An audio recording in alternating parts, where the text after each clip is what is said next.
Hello, everyone. Well, sometimes I bring you a simple poem, sometimes I bring you a somewhat more challenging poem, and today I've brought one that will be a bit of a challenge. But this is one of my favorite poems, Dover Beach by Matthew Arnold. And for my approach today, I will attempt to try to help you see the big picture of it. That is, although I will do a line by line reading, I don't want to get hung up too much on individual vocabulary words. Read what you understand, extract what you can find in it, and try to get a sense of what the poem is about. I'll help you along the way, and when it's done, I'll be sure to share a link to a study guide online that can also help you extract some meaning from it. But as always, the key is attentive reading and rereading. One time through may not get you to the point where you feel you understand the poem. I think this is a kind of poem that actually always rewards more readings. So it's even though I've read this poem many times, I can read it again and find something new in it. So I hope that you can approach it in that way. So for background, this poem is called Dover Beach. Dover in England is famous for its big white cliffs.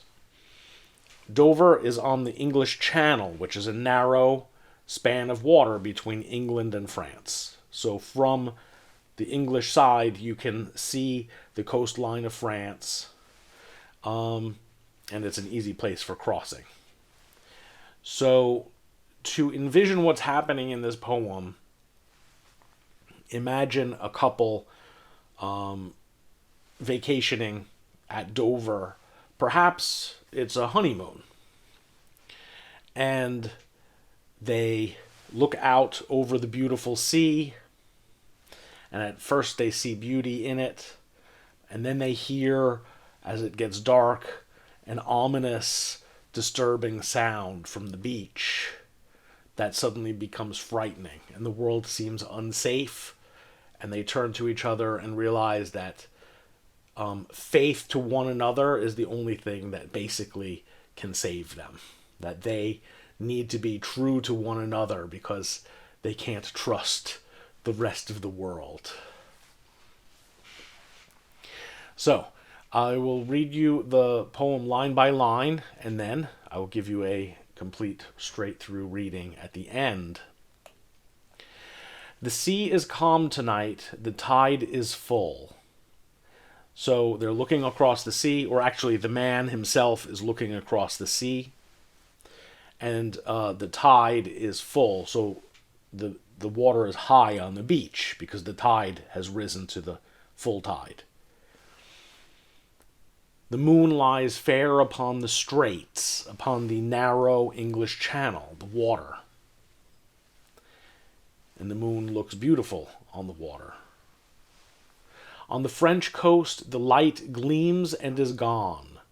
So looking across the English Channel, you can see the beautiful light suddenly fading because sun is setting behind. It's turning dark. The cliffs of England stand glimmering and vast out in the tranquil bay. So the attention turns now back to where we are, England, and looking at the white cliffs, which are famous, and looking at the sand below. Come to the window. Sweet is the night air. So now the man calls perhaps his fiancée or his lover to come and look out at, or his new bride to look at the sea and smell the ocean air. Now we have a turn in the poem. It starts to get a little bit uncomfortable. Only from the long line of spray where the sea meets the moon-blanched land, listen. But look at the ocean water spraying the beach. Moon-blanched, the land has been bleached, blanched, turned white. It looks like the moonlight shining on the white with a bit of a glow. Listen, you hear the grating roar of pebbles, which the waves draw back and fling at their return up the high strand. The strand is the beach. So what they hear is a grating roar. This is not a very peaceful sound now, is it? Just a kind of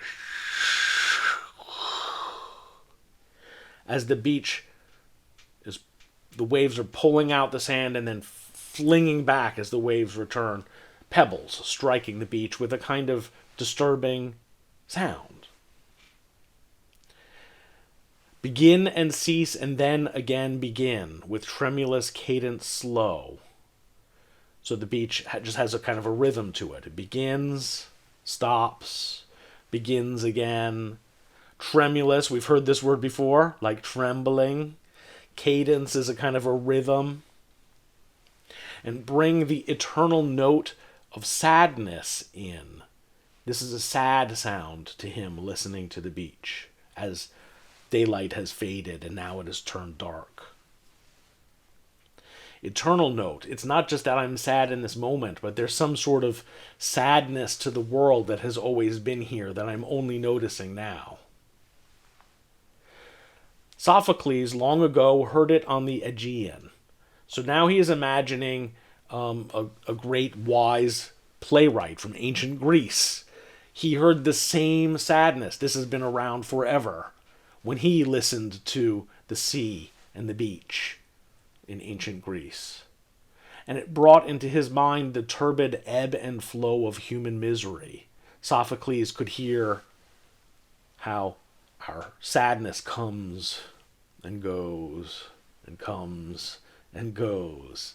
So he's, through time, imagining this has been a kind of sound that the earth has been expressing through all time. We find also in the sound a thought, hearing it by this distant northern sea. The sea of faith was once too at the full, and round the earth's shore lay like the folds of a bright girdle furled. So in these lines he's saying, he's holding the sea as a metaphor for faith in the world, perhaps religious faith or faith in the goodness of the world that we live in. And once the tide was high and all the world was faithful. There was a world of true faith. But now that tide is going out, right? It used to look like a very beautiful belt along all the seas of the world, and now it's pulling out. Now I only hear its melancholy, long withdrawing roar, retreating to the breath of the night wind. So he hears in this sad rhythm of the sand being cast on the beach, he hears like the sound of human faith receding from the world, going further back. Down the vast edges drear and naked shingles of the world. Shingles are like flat stones, flat loose stones along the beach. So he imagines a world in which all of the barren land has been exposed by the retreating faith of humanity. Ah, love, let us be true to one another. For the world which seems to lie before us like a land of dreams, so various, so beautiful, so new, has really neither joy nor love nor light. So he's saying, as he turns to his bride or his lover, we must be true to each other. We have to be sort of the seed of faith.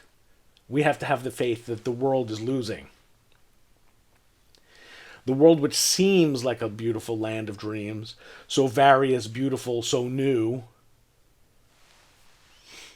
hath really neither joy nor love nor light, nor certitude, nor peace, nor help for pain.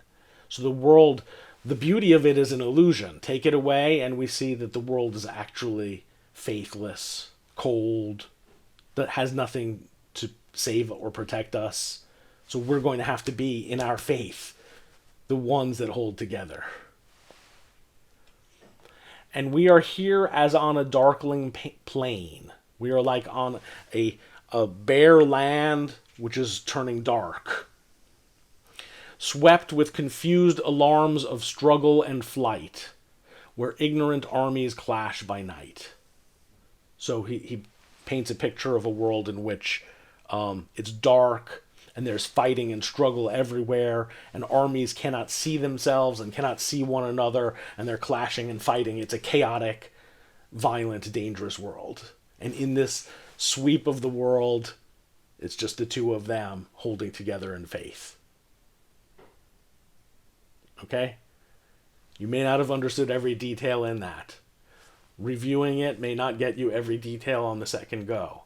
But if you get the big picture, if you can see what is happening here, it's basically just a call to his new bride saying, despite the world being a troubled place, violent and chaotic and out of control, despite the world having so little faith in it, we have to be an island of faith in this world.